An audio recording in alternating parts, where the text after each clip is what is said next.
ভালোবাসি তোকে পর্ব ৩৮। মাইশার শ্বশুরবাড়ির লোকজন চলে গেছে অনেকক্ষণ হলো, তবুও মেঘ মিমের পাত্তা নেই। আবির আদিকে দিয়ে ডেকে পাঠিয়েছে, অথচ মেঘ আর মিম এখনো নামছে না। হঠাৎ আবিরের মনে হলো মেঘের জন্য সে আলাদা করে গায়ে হলুদের ড্রেস নিয়ে আসছিল, যেটা আবিরের ব্যাগেই আছে। আবির সাকিবদের ঘরে গিয়ে ড্রেসটা বের করে দেখছে। গায়ে হলুদ উপলক্ষে সবার জন্য রানী গোলাপি রঙের শাড়ি পাঞ্জাবি আনা হয়েছে। কালার পছন্দ করার দায়িত্ব আবিরের ছিল, তাই হলুদ রং বাদ দিয়ে অন্য রঙকেই প্রাধান্য দিয়েছে সে। শাড়ি পাঞ্জাবি কেনার দিনই মেঘের জন্য একটা ড্রেস কিনেছিল, কিন্তু বাসায় আসার পর সেই জামা দেখে মন ভরছিল না, তাই গতকাল রাতে মার্কেটে গিয়ে অনেক খোঁজে মেঘের জন্য পছন্দ মতো রানী গোলাপি রঙের একটা ড্রেস নিয়ে আসছে। ড্রেসটা পরলে তার স্প্যারোকে কেমন লাগবে সেটাই ভাবছে। কিছু একটা ভেবেই নিজের মাথায় গাঁটটা মেরে আনমনে হেসে ফেলল। ড্রেসটা শপিংয়ে ভরে পালাদের ঘরের সামনে উঠান পর্যন্ত আসতেই মালিহা খান ডাকলেন, এসে থেকে কোথায় ঘুরে বেড়াচ্ছিস? ভাবি বলল আসার পর নাকি অল্প ভাত খাইছিলে। তোর কি খিদে পায় না? পিঠা দেবো তোকে, নাকি ভাত খাবি? এখন কিছু খাবো না আম্মু, বিকালে পিঠা খাইছি, ক্ষুধা লাগলে খাবো, তুমি টেনশন করো না। আবির মায়ের সাথে কথা বলে যেই না ঘরে ঢুকতে যাবে, তখনই সামনে মালা হাজির হলো। আবিরের কণ্ঠ শুনেই নিজের রুম থেকে বেরিয়ে এসেছে। মালা উত্তেজিত কণ্ঠে শুধালো, ভাইয়া তোমার কি কিছু লাগবে? আমায় বলো, আমি এখনই দিচ্ছি। আবিরের হাতে শপিং ব্যাগ দেখে পুনরায় প্রশ্ন করল, শপিং ব্যাগে কি? আবির রাগান্বিত কণ্ঠে উত্তর দিল, সে যাই থাকুক, তোর ভাবতে হবে না, আর আমার কিছু লাগলে আমি নিজেই নিতে পারবো, তুই নিজের চরকায় তেল দে। আবিরের রাগান্বিত কণ্ঠ শুনে মালা মাথা নিচু করে মনে মনে বলল, আমারই তো ভাবতে হবে, আমি যে তোমাকে ভালো। আবির ধমক দিল, রাস্তা থেকে সরে দাঁড়া। মালা তড়িঘড়ি করে সরে দাঁড়ালো। আবিরকে যেতে দেখে মালাও নিজের রুমে সাজতে চলে গেছে। আবির বারান্দা পেরিয়ে দোতলায় যাওয়ার জন্য কয়েক সিঁড়ি উঠতেই আচমকা আলতারাঙ্গা একটা পা চোখে পড়ল। পায়ের মালিক দোতলা থেকে নামছিল, সিঁড়িতে এক পা রেখেই যেন থমকে দাঁড়িয়েছে। আবির স্বাভাবিকভাবে চোখ তুলে তাকাতে আশ্চর্য বনে গেল। চোখ পড়ে এক মায়াবিনীর দিকে, সহসা মুগ্ধ আঁখিতে তাকায়। সেই মায়াবিনী যেন মায়ার জাল বিছিয়ে রেখেছে। আবিরের মতো হাজারো সুপুরুষ যুবক তার এই রূপে ঝলসে যাবে। বাঙালি স্টাইলে রানী গোলাপি রঙের শাড়ি পরিহিতা মায়াবিনীর কোমর ছাড়ানো চুলগুলো অতিশয় ধীর গতিতে উঠছে। মুখে হালকা মেকআপ, চোখে আইলাইনারের সঙ্গে গাঢ় করে কাজলও লাগানো, ঠোঁটে লাল টকটকে লিপস্টিক, গলায় হালকা গহনা, তার সাথে কোমরের বিছা। আবির কিংকর্তব্য বিমূঢ় বিস্ময় চোখে মায়াবিনীকে আপাদমস্তক দেখল। বাকরুদ্ধ দৃষ্টিতে চেয়ে আছে সেই আঁখি জোড়ায়। মায়াবিনীর দিকে তাকিয়ে ওপরের সিঁড়িতে পা রাখতে গিয়ে হোঁচট খেয়ে পড়তে নিলে সঙ্গে সঙ্গে হ্যান্ডেল ধরে কোনো রকমে নিজেকে সামলালো। আবিরকে হোঁচট খেতে দেখে মায়াবিনী কয়েক সিঁড়ি নেমে আতঙ্কিত কণ্ঠে শুধালো, কি হয়েছে আপনার? মায়াবিনীকে কাছে আসতে দেখে আবির তৎক্ষণাৎ 2 থেকে 3টি সিঁড়ি নিচে নেমে নেশাক্ত কণ্ঠে বিড়বিড় করে কি যেন বলল। মায়াবিনী শুধু শেষে বলা উফটাই বুঝতে পেরেছে। মায়াবিনী চিন্তা সুরে শুধালো, আপনি ঠিক আছেন তো? আবির উত্তরটা না দিয়ে উল্টো প্রশ্ন ছুড়ে দিল, তুই কি ঠিক থাকতে দিচ্ছিস? আবিরের প্রশ্ন শুনে মায়াবিনী অপলক দৃষ্টিতে তাকালো। চোখে মুখে উজ্জ্বলতা ফুটে উঠেছে। উত্তেজিত কণ্ঠে পুনরায় প্রশ্ন করল, শাড়িতে কেমন লাগছে আমায়? আবির পুনরায় তাকালো। ক্লান্তিহীন অমত্ত চেয়ে রইল কিছুটা সময়। মেঘ তীর্যক চোখে চেয়ে আছে, মুখে তার মিষ্টি হাসি। আবিরের ঘোর যেন কিছুতেই কাটছে না, দৃষ্টি তার সরছেই না। মনে হচ্ছে মায়াবিনীকে দেখার ব্যাকুলতা এই জন্মে আর শেষ হবে না।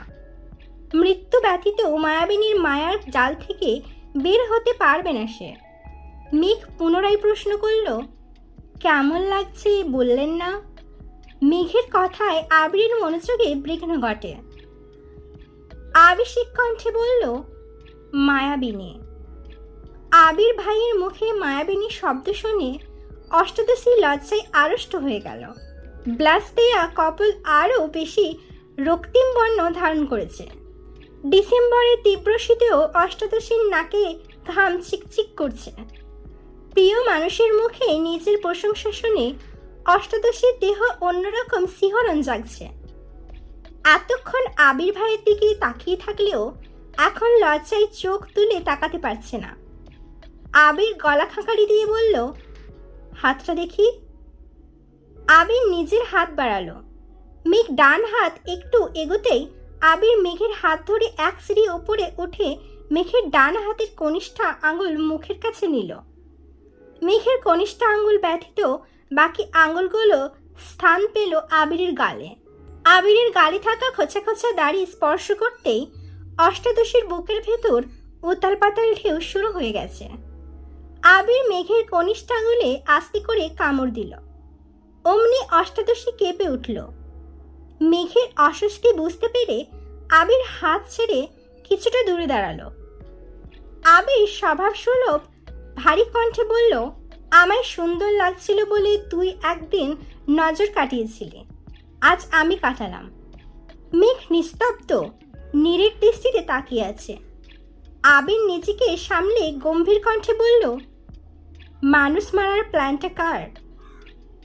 মানে? তুই তো কোনোদিন শাড়ি পরিসনি, আজ হঠাৎ শাড়ি পরার কারণ কি? মেঘ আমতা আমতা করে বলল, মাইশা আপু জোর করলো শাড়ি পরার জন্য। আপু আর আপুর বান্ধবী মিলেই আমায় সাজিয়ে দিয়েছে, তাই তো বলি। কি? কিছু না, পরেছিস ভালো কথা, কিন্তু তোর জন্য শাড়ি আনা হয়নি। এই যে তোর ড্রেস, শাড়িটা পাল্টে ড্রেসটা পরে নিচে আসবি। মেঘ শপিং ব্যাগটা হাতে নিয়ে একটু দেখল, তারপর মন খারাপ করে বলল, আনা হয়নি মানে শাড়িটা তো মাইশা আপুই আমায় দিয়েছে। ওখানে তো অনেক শাড়ি ছিল, এত বেশি বুঝিস কেন?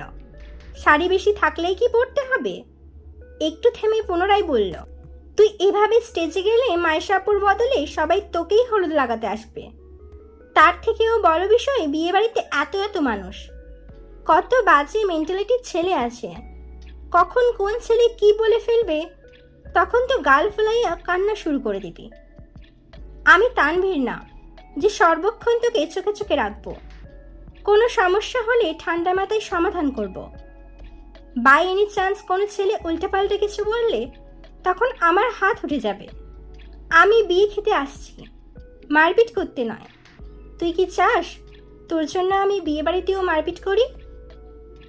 মেঘ ডানে বামে মাথা নেড়ে উচ্চস্বরে বলল, না। আবির মোলায়েম কণ্ঠে বলল, যদি বাড়িতে কোনো রকম ঝামেলা না চাস তাহলে এখন মেকআপ তুলে ড্রেসটা পরে সিম্পলি নিচে আসবি। আর যদি মনে হয় সবাই শাড়ি পরছে তাই তোকেও শাড়িই পরতে হবে, তাহলে এভাবেই যেতে পারিস। Choice is yours. মেঘ আর কিছু বলল না, শপিং ব্যাগটা হাতে নিয়ে শ্রী দিয়ে উঠছে। মন খারাপ হওয়ার বদলে অষ্টাদশীর চোখে মুখে প্রখর উজ্জ্বলতা। আবির ভাইয়ের বলা মায়াবিনী শব্দটা বারবার কানে বাজছে। আবির ভাই যে তাকে নিয়ে চিন্তা করে, এটা ভাবতেই মেঘের হৃদয়ে প্রশান্তির হাওয়া বয়ে গেল। আবিরের দৃষ্টি মেঘেতে নিবন্ধ। অকস্মাৎ বুকে হাত রাখল। মস্তিষ্কের নিউরনে অবিরাম বাজছে, তোর রূপে এই আবির বিধ্বস্ত। মানসিক টানাপোড়েনে ভুগছে সে। অশান্ত মনকে শান্ত করার কোনো শব্দ খুঁজে পাচ্ছে না। হৃদয়ে গান বাজছে, ए दिल पागल बना बैठा इसे अब तू ही समझा दे, दिखे तुझ में मेरी दुनिया तू बन जा रे।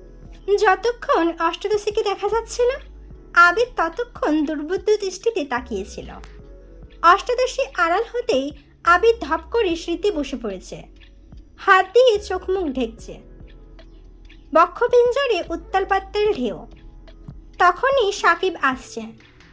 আবিরকে সিঁড়িতেই বসে থাকতে দেখে চিন্তিত স্বরে শুধালো, কি হয়েছে ভাইয়া, এখানে বসে আছো কেন? আবির চোখ মুখ থেকে হাত সরিয়ে সাকিবের দিকে তাকিয়ে শ্বাস ছেড়ে বলল, সাকিব রে, আমি শেষ। সাকিব আবিরের কাছাকাছি এসে শুধালো, কি হয়েছে বলবা তো? যত দিন যাচ্ছে আমি ওর প্রতি তত বেশি আসক্ত হয়ে যাচ্ছি। মায়াবিনীর মায়া কাটানোর ক্ষমতা যে আমার নেই। মায়া কাটানোর দরকার কি? তুমি তো মেঘবতীকেই ভালোবাসো, বিয়ে করে নাও, তাহলে এই মায়ার বাঁধনে আরো বেশি শক্ত হবে। তোমাদের দুজনকে পাশাপাশি দেখলে আমার যে কি ভালো লাগে। সাকিব মাথা চুলকে শুধালো, ভাইয়া তুমি না বলেছিলা দেশে আসা 3 মাসের মধ্যে বিয়ে করবা? এখন তো 6 মাস হয়ে যাচ্ছে, বিয়ে করছো না কেন? বিয়ের কথা শুনতেই আবিরের চোখে মুখে বিষণ্ণতা ছেয়ে গেছে। মা মামিরা ব্যতীত আবিরের ফুপ্পির ঘটনা আর কেউ জানে না। আবিরও নিজে থেকে সাকিবকে কিছু বলেনি। আবির সেই থেকে উঠে যেতে যেতে বলল, পরিস্থিতি বলতে একটা শব্দ আছে, জানিস তো? আমি এখন পরিস্থিতির অধস্তনে বন্দী। পরিস্থিতি যেদিকে নিয়ে যাবে আমি সেদিকে যেতে বাধ্য। সাকিব কিছুই বুঝল না। আবিরকে প্রশ্ন করার আগেই আবির সেই জায়গা ত্যাগ করল। আশেপাশে না তাকিয়ে সোজা সাকিবের রুমে চলে গেল। রুমে ঢুকেই বিছানায় চোখ বন্ধ করে শুয়ে পড়ল। বক্ষে তার তীব্র কম্পন। পৃথিবীর সবার চোখে অদম্য গৌরগম্ভীর আর শক্তপোক্ত ব্যক্তিটা আজ এক মায়াবিনীর রূপে বিধ্বস্ত হয়ে গেছে। এত বছর বুকের ভেতর চেপে রাখা অনুভূতিরা যেন খাঁচা ছেড়ে বেরিয়ে আসতে চাইছে। অষ্টাদশী কি করে বুঝবে তাকে এই রূপে দেখে আবিরের হৃদয়ে কত তোলপাড় চলছে? 20 মিনিট কেটে গেল। আবিরের এক হাত মাথার নিচে, অপর হাত বুকের পা পাশে। আচমকা চোখ মেলে তাকায়, ঠোঁটের কোণে দুষ্টু হাসি। বিছানার পাশে রাখা ফোনটা হাতে নিল। গ্যালারিতে ঢুকেই প্রথম ছবিটাতে চাপ দিল। অমনি মেঘের শাড়ি পরা একটা ছবি ভেসে উঠেছে। মেঘের চোখ ফাঁকি দিয়ে কিছুক্ষণ আগেই 2টা ছবি তুলেছিল আবির।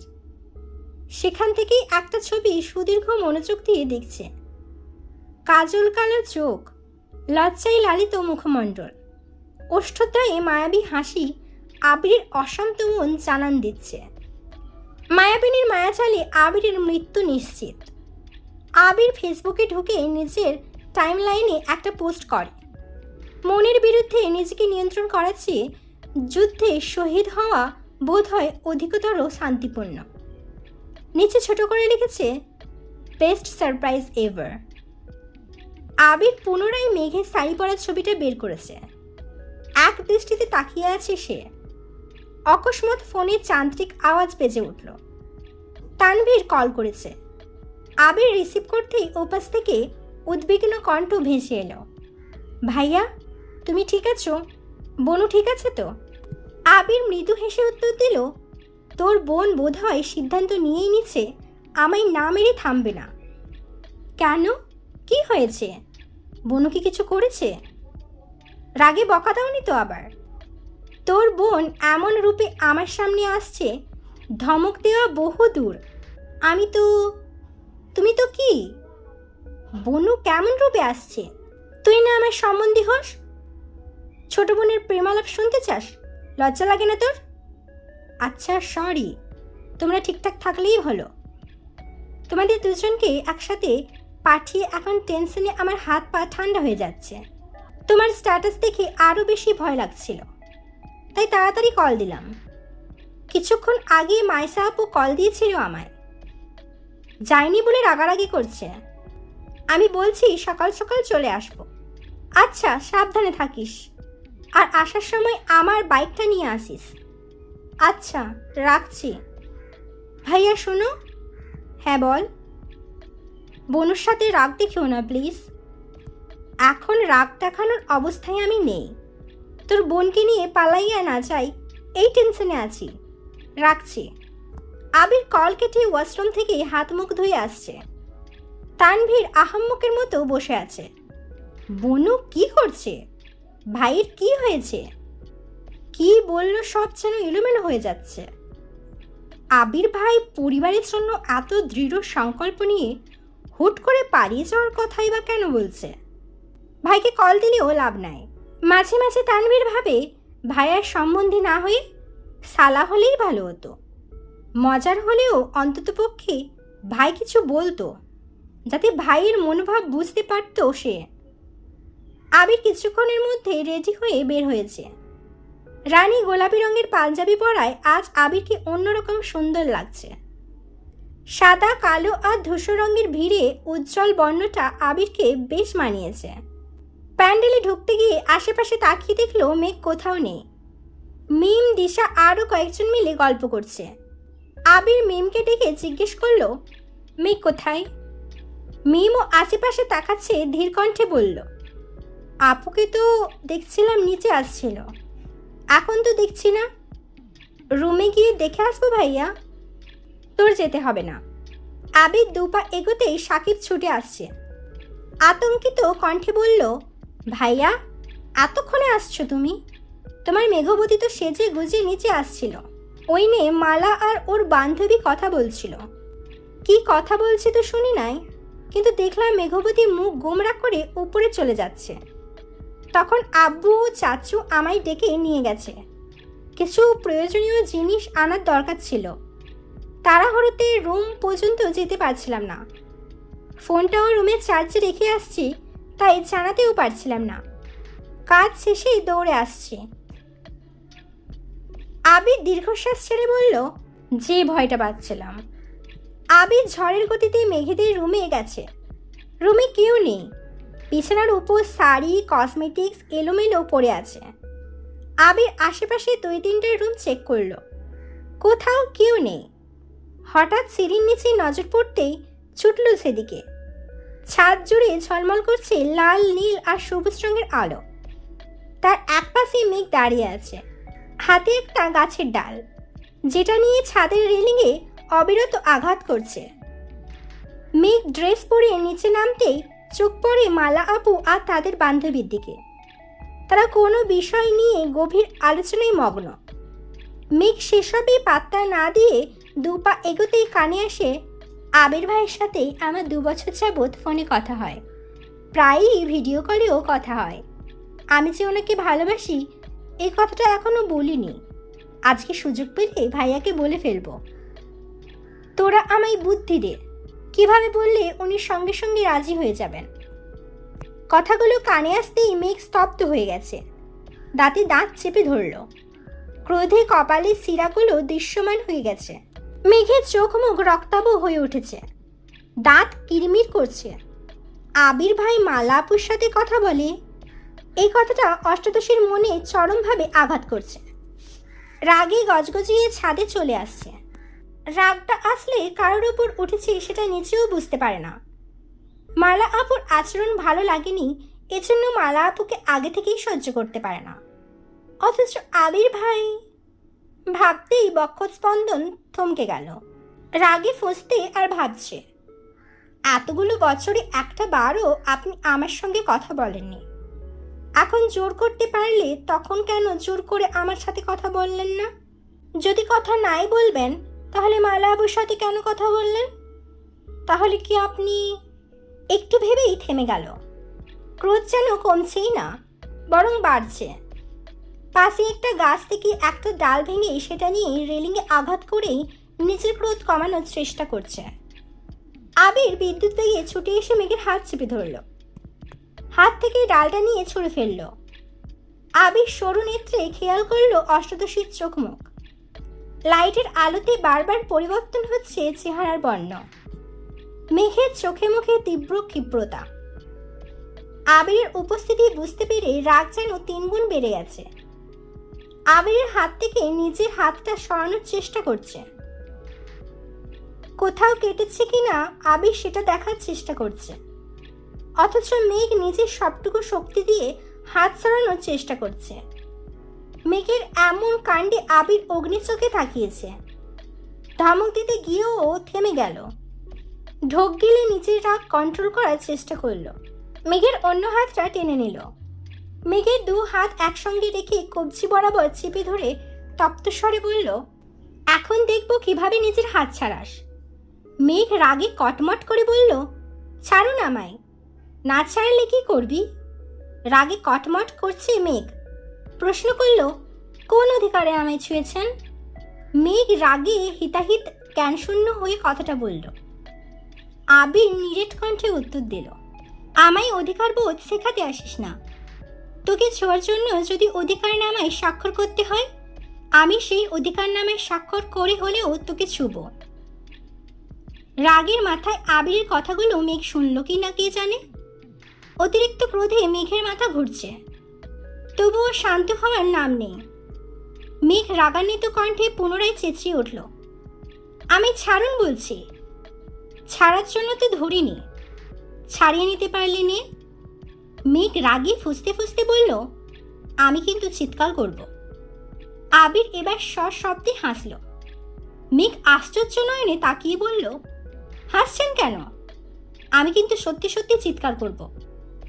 আবির তপ্ত স্বরে প্রশ্ন করল, তুই যে অগাচন্টি সেটা কি জানিস? মানে?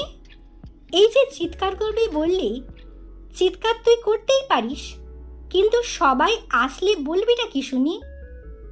আমি তোর হাত ধরেছি এটাই নালিশ করবে? তোর কি মনে হয় তোর এই নালিশের ভয়ে আমি তোর হাত ছেড়ে দেব? জীবনেও না। বরং তুই নালিশ করলে আমার সুবিধাই হবে। দে চিৎকার। আবিরের কথাগুলো শুনে মেঘ হঠাৎই আবিরের দিকে কেমন করে তাকালো।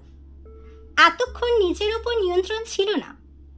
আবিরের ঠোঁটের কোণে এক চিলতে হাসির ছলক দেখে অষ্টাদশীর রাগ কিছুটা কমে এসেছে, তবে এখনো পুরোপুরি শান্ত হতে পারেনি। আবিরের মুখের পানে দুর্ভদ্র দৃষ্টিতে তাকিয়ে আছে। দৃষ্টি নামাতেই চোখে পড়ে রানী গোলাপি পাঞ্জাবিতে। সঙ্গে সঙ্গে অষ্টাদশীর অভিব্যক্তি পাল্টাতে শুরু করল। আবির ভাইকে এভাবে দেখে যেন চোখ ফেরাতে পারছে না। আচমকা ফোঁস করে শ্বাস ফেলল। নিজের ভেতরের সমস্ত রাগ ছেড়ে ফেলতে চাইল। এই মানুষটার সাথে আর যাই হোক রাগ করা অষ্টাদশীর পক্ষে অসম্ভব বিষয়। আবির গলা খাকারি দিয়ে বলতে শুরু করল, তোর কি হয়েছে জানি না, জানতেও চায় না। আমি কিছু কথা বলবো, তুই চুপচাপ সেগুলো শুনবি। আবিরের কথায় মেঘের দৃষ্টি সরল, মাথা নিচু করে দাঁড়ালো। আবির বলে, মনে কর তুই একটা ড্রেস কিনতে একটা দোকানে গেছিস। অনেক খোঁজার পর একটা ড্রেস তোর খুব পছন্দ হয়েছে। সেই ড্রেসটা নিতে যাবি, তখনই অন্য একজন এসে তোর পছন্দের ড্রেসটা নিয়ে দেখতে লাগলো। তারও ড্রেসটা খুব পছন্দ হয়েছে। তখন তুই কি করবি? ড্রেসটা হাসি মুখে তাকে দিয়ে দিবি, নাকি শক্ত গলায় বলবি এই ড্রেসটা আমি নেব? যদি অভিমান করে তোর পছন্দের জিনিসগুলো মানুষকে দিতে থাকিস, পরে একটা সময় দেখবি তোর আশেপাশে প্রিয় জিনিস বলতে কিছু নেই। মেঘ মনোযোগ দিয়ে কথাগুলো শুনল। আবির মেঘের হাত ছেড়ে স্বাভাবিক কণ্ঠে বলল, আমাদের আশেপাশে এমন অনেক ঘটনা ঘটে যেগুলো দেখেও না দেখার মতো করে চলতে হয়। যদি আমরা সেগুলোকে পাত্তা দিই, তাহলে আমাদের জীবন ধ্বংস। অনিশ্চিত জীবনে যতদিন বাঁচবি ততদিন নিজেকে নিয়ে বাঁচার চেষ্টা করবি। আমি নিচে যাচ্ছি, 10 মিনিটের মধ্যে ফ্রেশ হয়ে নিচে আসবি। আবির দীর্ঘ পা ফেলে সিঁড়ির কাছে গিয়ে আবার পেছন ফিরে তাকালো। উচ্চস্বরে বলল, মাই ডিয়ার স্প্যারো, সব কিছু চাইলেই পেয়ে যাবেন এমনটা নাও হতে পারে। প্রয়োজনে কিছু জিনিস আদায় করে নিতে হয়। আবির চলে গেছে। মেঘ ঠোঁট কামড়ে দাঁড়িয়ে আছে। মাথায় ঘুরছে আবির ভাইয়ের বলা শেষ কথাটা, প্রয়োজনে কিছু জিনিস আদায় করে নিতে হয়। মেঘের রাগ, অভিমান, মন খারাপের কারণগুলো এক মুহূর্তেই পাল্টিয়েছে। আবির ভাই যেন অষ্টাদশীকে ইনডাইরেক্টলি তাকে বুঝিয়ে দিয়েছে আবির ভাইয়ের ভালোবাসা আদায় করে নিতে হয়। সহসা মেঘের ঠোঁটে হাসি ফুটেছে। এই হাসিতে কোনো খাদ নেই, মনের ভেতর নেই কোনো অভিযোগ। মেঘ দ্রুত রুমে গিয়ে ফ্রেশ হয়ে অন্তহীন পায়ে ছুটতে ছুটতে নিচে নামল। মেঘের ছুটোছুটি দেখে হালিমা খান বিরক্ত হয়ে বললেন, এভাবে দৌড়াচ্ছিস কেন? পড়ে ব্যথা পেলে কি হবে? মেঘ এক গাল হেসে উত্তর দিল, আমার কিছু হবে না। দৌড়ে বেরিয়ে আসে ঘর থেকে। আঁখি জোড়া কাউকে খুঁজছে। হঠাৎ চোখ পড়ে প্যান্ডেলের দিকে। একটা বেঞ্চে আবির ভাই বসে আছে। পেছনের সাইড দেখা যাচ্ছে। মেঘ চুলগুলো দেখেই চিনতে পেরেছে। আবিরের পাশে সাকিবকে দেখে শিওর হয়েছে। সাকিব এইদিকেই তাকিয়েছিল। সাকিব আবিরের কানে কাছে বিড়বিড় করে বলল, ভাইয়া, তোমার প্রেয়সী আসছে, কিন্তু সাথে শত্রুপক্ষের আগমন হচ্ছে, বি কেয়ারফুল। সাকিব আবিরের পাশ থেকে উঠে আবিরের বিপরীতে একটা চেয়ার টেনে বসল। মেঘ আবিরের কাছাকাছি আসতেই চোখে পড়ল মালা একটা ট্রে নিয়ে মেঘের আগে আবিরের সামনে হাজির হলো। কিছু খাবার আর এক গ্লাস শরবত। আবিরের কাছে এসে মালা মোলায়েম কণ্ঠে বলল, ভাইয়া, তোমাকে কতক্ষণ যাবৎ খুঁজতেছিলাম।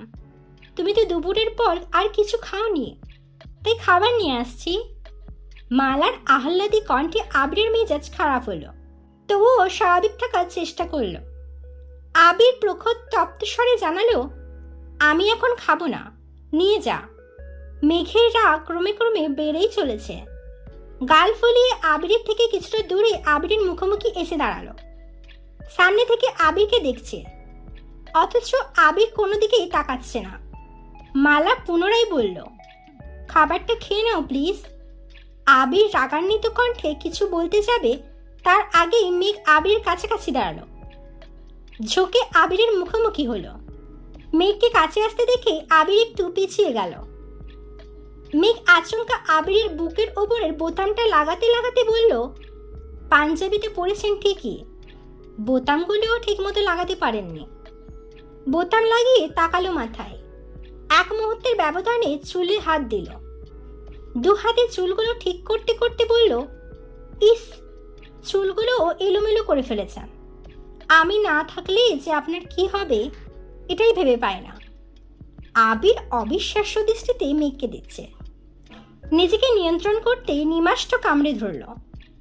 চোখে মুখে বিস্ময় যেন সরছেই না। মেঘ যে এমন কাণ্ড করবে এটা আবির কল্পনাতেও ভাবতে পারেনি। মেঘের কাণ্ডে স্তব্ধ হয়ে গেল আবির। মেঘ চুল ঠিক করে এক পা পিছিয়ে আবিরকে ভালোভাবে পরখ করে মোলায়েম কণ্ঠে বলল, এই তো এখন ভালো লাগছে, মাশাআল্লাহ। কথাটা বলেই ধপ করে আবিরের পাশে বসে পড়ল। সাকিব চেয়ারে বসে এতক্ষণ বিপুল চোখে সব ঘটনা দেখছিল। ছেলেটা মুখ চেপে হেসেই যাচ্ছে। সবার মুখে হাসি থাকলেও মালার আগে ফসছে। মেঘকে আবিরের বোন ব্যতীত কিছু ভাবেনি সে। তবে এখন মেঘের আচরণ দেখে মালার সহ্য হচ্ছে না। মেঘ মালার দিকে তাকিয়ে মুচকি হেসে বলল, আপু, আবির ভাই এই সময় কিছু খায় না, কিছু লাগলে আমি এনে দেবো না, তুমি বরং তোমার বান্ধবীদের সময় দাও। মালা রাগে কটমট করে চলে যাচ্ছিল। সাকিব পেছন থেকে ডাকলো, মালা, খাবারটা বরং আমায় দিয়ে যা, আমি খেয়ে তোর জন্য দোয়া করব। মালা হুঙ্কার দিয়ে উঠল, তোর দোয়া আমার লাগতো না। আবির মেঘের দিকে নিষ্ফলক দৃষ্টিতে তাকিয়ে আছে। আজ সকাল থেকে যা যা ঘটছে তারপর আবির আর কোনোভাবেই নিজেকে সংযত রাখতে পারছে না। মালা চলে যাওয়ায় মেঘও আবিরের দিকে তাকালো। চোখে চোখ পড়তেই আবির ভ্রু নাচালো। মেঘ নিঃশব্দে হাসল। কাজল কালো চোখ সাথে অকৃত্রিম হাসিতে আবির ঘায়েল হয়ে গেছে। নিঃশব্দ কণ্ঠে শুধালো, এটা কি ছিল? মেঘ হাসি মুখে উত্তর দিল, আপনি বুঝবেন না। আবির ভ্রুকুচকে তাকাতেই সাকিব বলে উঠল, ভাইয়া, শুধু হাতে পায়ে লম্বা হলেই হয় না, বুদ্ধিরও প্রয়োজন আছে। তোমার উচিত মেঘবতীর থেকে কিছু বুদ্ধি ধার নেওয়া। আবির মেঘের দিকে তাকিয়ে থেকেই মুচকি হেসে জানালো, আমিও তাই ভাবছি। এখন থেকে যখনই বুদ্ধির প্রয়োজন হবে তখনই ওর কাছে যাব। মেঘ আবিরের মুখের পানে চেয়ে ভেঙচি কেটে উঠে চলে গেছে। আবির নিঃশব্দে হাসছে আর অষ্টাদশীর প্রস্থান দেখছে। আবিররা যেখানে বসেছে তার পেছনে কিছুটা দূরে গায়ে হলুদের স্টেজ। মিম, দিশা আরও কয়েকটা মেয়ে সেখানেই বসে আছে। মিমকে দেখে মেঘও সেখানে গিয়ে মিমের পাশে বসেছে। সাকিব চেয়ার থেকে উঠে এসে আবিরের পাশে বসতে বসতে মোবাইল এগিয়ে দিয়ে বলল, নাও তোমার ভিডিও আর ছবি, ঠিক আছে কিনা দেখো। আবির টেনে টেনে সবগুলো দেখছে। মেঘের ভেঙচি থেকে শুরু করে আরও অনেক ছবি তুলে ফেলেছে। একটা ছবিতে দুজন দুজনের চোখের দিকে তাকিয়ে আছে। একটা ভিডিও রয়েছে, ভিডিওটাতে বোতাম লাগানো চুল ঠিক করার দৃশ্য। সাকিব আস্তে করে বলল, ভাইয়া আমার কিন্তু খুব রাগ উঠতেছে। আবির ফোনটা পকেটে রেখে বলল, কেন? আবির ঘাড় ঘুরিয়ে তাকাতেই দেখল মেঘ সবার সঙ্গে কথা বলছে আর হাসছে। সাকিবের কাঁধে মাথা রেখে আবির মেঘকে দেখছে। সাকিব ঠান্ডা কণ্ঠে বলল, তোমাদের লুকোচুরি প্রেম আর কতদিন চলবে জানি না। এই যে কিছু বলতে পারো না, তোমার খারাপ লাগে না? খারাপ তো লাগে, ওর জন্য কত নির্ঘুম রাত কাটে আমার। ও যদি জানতো নির্ঘুম রাত কাটিয়ে সকালবেলা ওর মায়াবী আঁখি জোড়া দেখলে মনে হয় আরও শত শত রাত নির্ঘুম কাটাতে পারবো। সাকিব মজা করে বলল, আহারে ভালোবাসা। এই ছিল আমৃত্যু ভালোবাসি তোকে পর্ব 38। আমৃত্যু ভালোবাসির পর্বগুলো যদি আপনার আমার কণ্ঠে শুনতে ভালো লাগে, অবশ্যই আমার চ্যানেলটিকে সাবস্ক্রাইব করবেন এবং আমাকে সাপোর্ট করবেন। লাইক করবেন, কমেন্ট করে বলবেন আমার বলা পর্বগুলো আপনার কেমন লাগলো। সুস্থ থাকবেন, ভালো থাকবেন, নিজের খেয়াল রাখবেন। আল্লাহ হাফিজ।